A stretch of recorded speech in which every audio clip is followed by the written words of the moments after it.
So my first outdoor market came and went, and now I'm here to deep dive into the results and everything that went into preparing for it.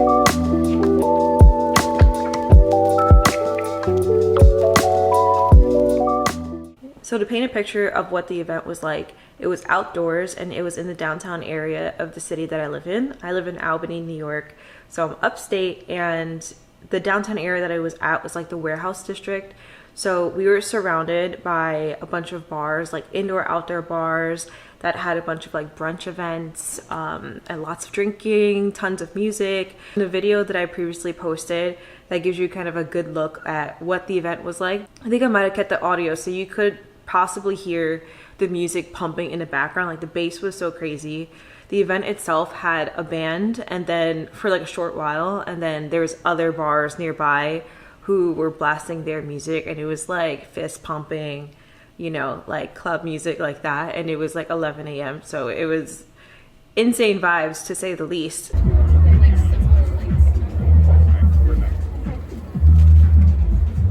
We were literally surrounded by 3 different indoor outdoor bars that were serving like brunch and drinks and music and all that stuff. So in terms of the crowd, it was great. Like there was tons of people. They were my demographic in terms of like the age group. Usually my age group is from 24 to like 34, but also early 20s as well. So it was perfect for me, at least. And the fee was $150, which at first I was kind of apprehensive to actually go for it because that's a lot of money up front.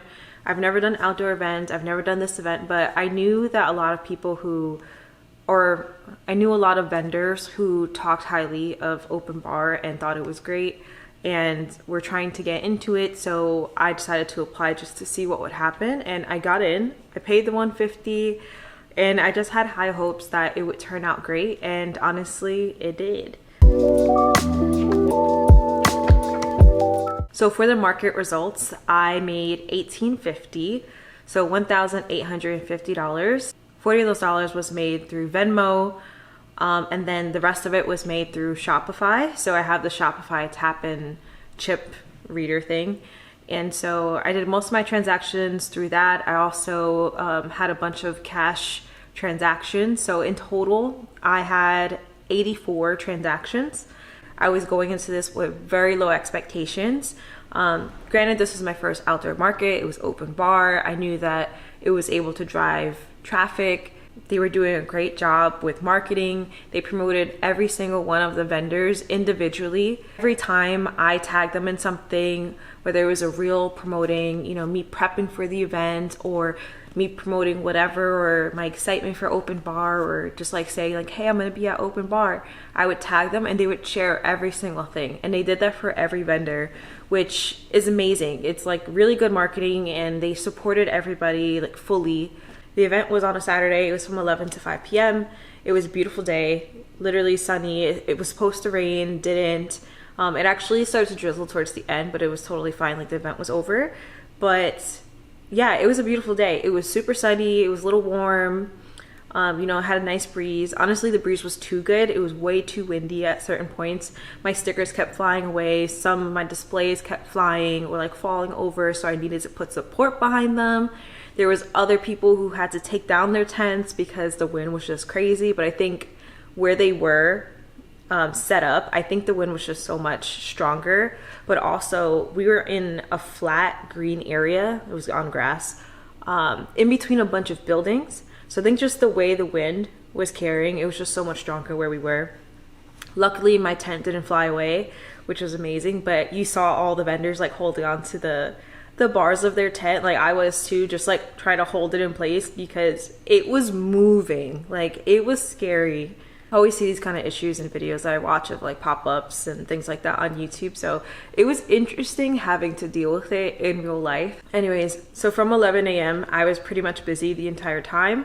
I didn't really have time to just like sit back and like eat my breakfast or, you know, like do really much of anything. The first maybe 20 minutes was a little bit slow, and that's because people are starting to trickle in. Also, it's like 11 a.m. You know, people are going to the different like brunch spots. They're eating breakfast, they're drinking. Then they started to trickle in. I got my first order around 11 a.m. and it was for a bunch of stickers. I was pretty much busy the entire time. There was 2 moments where I had like 10-minute intervals of just being much slower, and that was literally towards the end of the day. About like 1 p.m. I realized I was selling through a lot of my candles. I had only brought 5 each scent, and I have 12 scents for my main collection, and then I also have the minis of those. So I was running through a lot of the minis. There was a few scents that I had already sold out of. So I had reached out to my boyfriend who was at home with our daughter. I still had more of those scents that were selling at home. So I wanted him to bring those. That way, you know, in case I didn't sell anything else, I was at least selling out the rest of the ones that people really liked. So he was able to bring all that stuff after a little bit. And so I was able to restock, and I got in a few more sales towards the end. But yeah, overall, it was an amazing experience. They have another one in September, so I can't wait for that. So preparing for the event was quite a feat. I did not prepare well, and I ended up restocking a lot of my jars and a lot of my scents only 2 weeks prior to the event, which was a big mistake. I should have done it way in advance. I have a family, I have a full-time job, so this is, you know, my side gig. This is my thing, to be creative and to just do my own thing. So I kept pushing it off, and a lot of times when I do this kind of work, it's at night. It's when everybody's sleeping and it's just quiet and I can just do things on my own. And so there were some nights where I was just really tired, and a lot of things were changing at my job.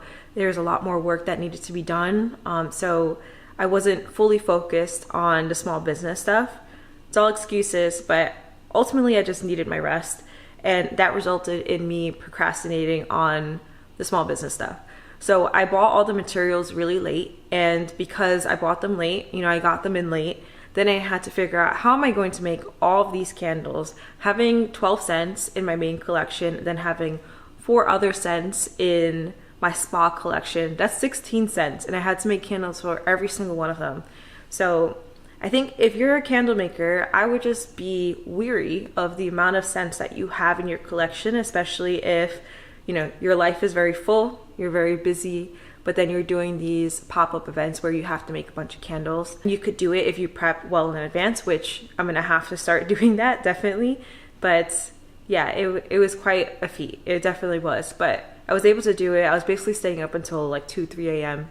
almost every night preparing these candles. I was also trying to make pillar candles for this event, especially taper candles. I didn't have enough taper candle molds to make enough for this event. So even though I spent so much time making those, I just scrapped it. I made whatever I made, I stored it away, and I said, okay, next time for the next event that I have, I will make them, and I'll make sure to buy more molds. That way I can make more at once. I was trying to be more cost effective and just have, you know, 1 set of 4 taper candles. And I thought that'll be fine. It'll be okay. That'll be enough for me to make as many as I need, but it's not. It takes a really long time for them to like cool down, and you know, then you have to be careful with taking them out, and you might break some, which I definitely have. I'm still new to pillar candles, so I'm not that great with it. And then you also have to figure out the, you know, candle dye situation, which I've been trying to make them look really cute and do like cute pinks and purples and oranges and whatever. So that's like a whole thing too. You know, it's like a whole science. But I ended up having to scrap that. I made other pillar candles. I made my rainbow pillars. I also made, I think they're scallop shell pillars. I think that's the shape of it, scallops. I was calling them clamshells, but I think they're scallops. But they're super tiny. They're like this big. And they were a hit. I sold through pretty much half of them. I made 8, I think. Yeah, I made 8 of them. And I sold through half of them. People thought it was really cute, really nostalgic, and I made a bunch of different colors for them. So I think for next time, I will definitely make more of those. And then I sold one of the rainbow pillar candles of the 3 that I had made. I also made some flower pillars. I also made there's like these tall pillar candles that are in the shape of a flower. I didn't sell any of those, but actually, did I? I don't know. I also have to do inventory. I did not check my inventory afterwards, so I'm gonna have to do that because now I need to prep for the next few pop-ups that are upcoming. But anyway, so every night I went into my office and I was preparing a bunch of candles. What was really helpful for me was pulling the trigger and purchasing the Makesy 9-liter wax melter. So I have a smaller wax melter. I forget how many liters that one is able to melt, but Makesy was having, I think it was 50% off. Was it 50? 40% off, I think, their wax melters. And I pulled the trigger. I wasn't trying to spend $169 originally, but once they said 40% off, I was like, all right, we're gonna do this. So I pulled the trigger on that. Best investment. If you're making candles and you need to make a bunch all at once, definitely invest in a larger wax melter. You'll save yourself so much time. How I basically did things is like, I would go into my office, I fill up all of my wax melters with the wax that I needed. I would put them on, let them do their thing. Because it was so much wax and I filled it to the brim, it would take a really long time. It would take about like an hour for everything to melt down. So as that was doing its thing, I was preparing all of the vessels with, you know, the wicks, the stickers, organizing everything. If I needed to label certain sections, I did that. That's also something that you guys should do if you're making bulk candles, but also if you have similar scents, or even if you don't have similar scents. Honestly, once you start sniffing those candles or the fragrances, it all starts to smell the same. And I was like, okay, I have a lot of scents that are different. It'll be fine. I don't have to label anything. I didn't label anything, and it took me more time to distinguish what scent was what and to label them than it should have. I should have just labeled them just with like a post-it note or something. That way, you know, they were sectioned off. I knew what was what, and it was very clear cut. I didn't do that. So in hindsight, I will definitely do that in the future. That's just a tidbit that, you know, you guys should just take down. I'm sure there are other people who do this and are watching this and are like, well, obviously, like, you should obviously label your stuff, but I didn't do that. I was being lazy.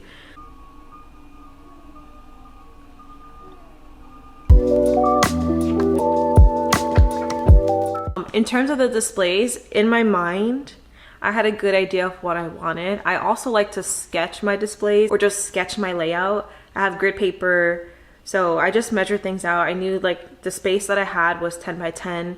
I knew that I had a 6-foot table. I also asked the people running the event if I could rent another 6-foot table, but they gave it to me for free, which was amazing. So I had a 4-foot table. So I tried to configure it in a way that made sense for me. So I made one end of it like an L shape.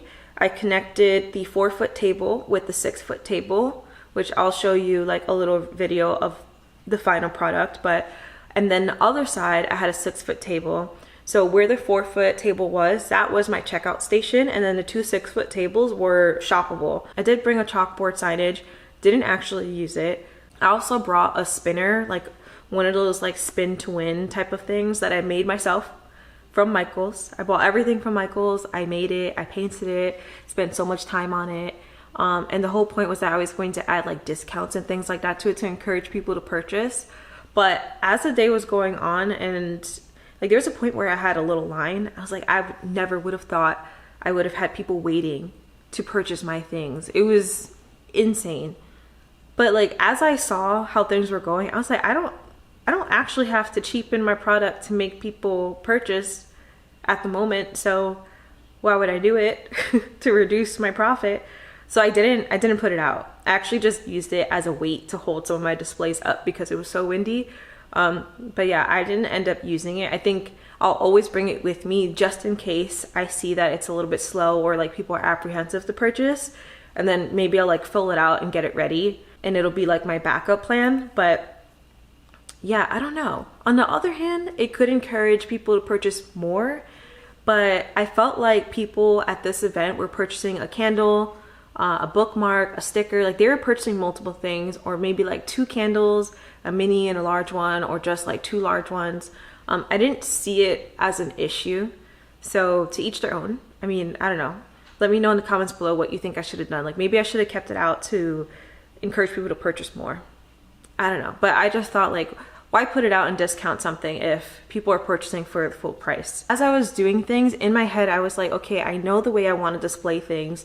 So you can see in the previous video that I posted that I'm setting things up one way, but then at the end it ends up being something completely different because as I was laying things out, I realized like, no, I think this makes more sense. Like I want more height over here. I want it to be low height here. Then at the end, I also wanted to have some height.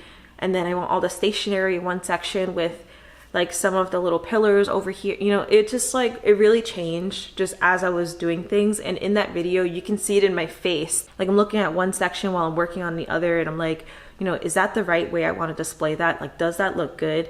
And I'm like, no, it doesn't. And I just keep moving things around. Like when I worked in retail, I did work the merchandising team a lot of the times. And I was very much like that. I was very indecisive, and like I had an idea of what I wanted, and it would just take me much longer than other people to do things. But also I just really was meticulous about how it should look in the end.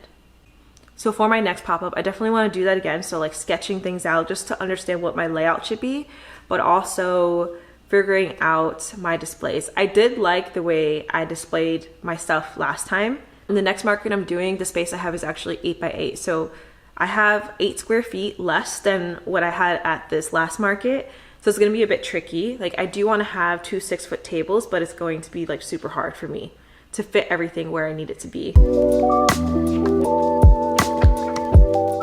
So some of the things that I would change for sure is the timing in which I purchase my materials. So making sure that I track all my materials first and foremost, but also looking into all the things that I need, making those purchases way ahead of time, but also making checklists of everything that I need to do, because I have so many things outside of my small business that I have to attend to as well. I tend to get overwhelmed with all the things that also need to be done for my small business to prep for these markets, since it is a lot of work to do. So making a list I think will be really helpful for me. So I want to figure out what is a good tool, online tool to use to like make that checklist. That way I always have it up on my computer. I can always look at it. It's clean. Yeah, I just want to find like an online tool that I can use to kind of check things off and like make it organized and really see everything I need to do and tackle things in a way that is most efficient. The other thing, I want to make sure that I know exactly what I want to do for my displays. I think this will save me so much time instead of just, you know, moving things around and looking confused and not really sure. I just really want to know what exactly I'm doing. You know, when I look at other vendors, they, from the moment they get there to the moment they leave, they know exactly what they're doing. They take things down efficiently, they put things up efficiently, they know exactly where a shirt is gonna go, where a cup is gonna go, all these things. And it's probably because they've been doing this for a long time, so they just have a rhythm. Versus for me, especially for like outdoor markets, I'm new to this, so I still need to find that rhythm. I think every time I go to a market, I do something different. That could be a part of it. Also, I want to make sure that I print my labels ahead of time. So right now I already ordered all my materials for my next pop-up. So at this point, there's nothing for me to do other than make my labels and prep all the things that I can do, instead of just like sitting here waiting for my materials to come in and then say, okay, go, like start making things. I think that'll be like the best use of my time, at least for now. Also like brainstorming more stationery items. I have everything I need for all of my stationery stuff, like greeting cards and magnetic bookmarks, especially for my greeting cards. Like I bought all of the cardstock to literally cut and make my own greeting cards from the ground up, instead of just, you know, printing the design on a piece of cardstock or like having it printed by a third-party company. I want to try using my Cricut for actually making, you know, cut out greeting cards, like do really cute designs and stuff. So I do want to try and do that. So while I'm waiting for my other materials, I should start doing those things. I hope this video was helpful. You know, I had a really great time at this event. I learned a lot, and I'm definitely going to take those little insights that I learned and some of the things that I want to change into consideration for the next few outdoor pop-ups that I have upcoming. I'll take you to some of those pop-ups too, so you can see how they differ in terms of like my setup, especially because this next market is going to be an 8 by 8 setup instead of a 10 by 10, and also do like a before and after type of thing, just to give you guys all the details and information that you could possibly need for your pop-ups and running your small business and all those things. So, and yeah, that's everything. And I feel like saying goodbye is the most awkward thing. So I will see you later. And yeah, I hope you enjoyed the video. Make sure to subscribe and like this video and comment if you have any questions or any thoughts or anything like that. But yeah, I will see you in the next one.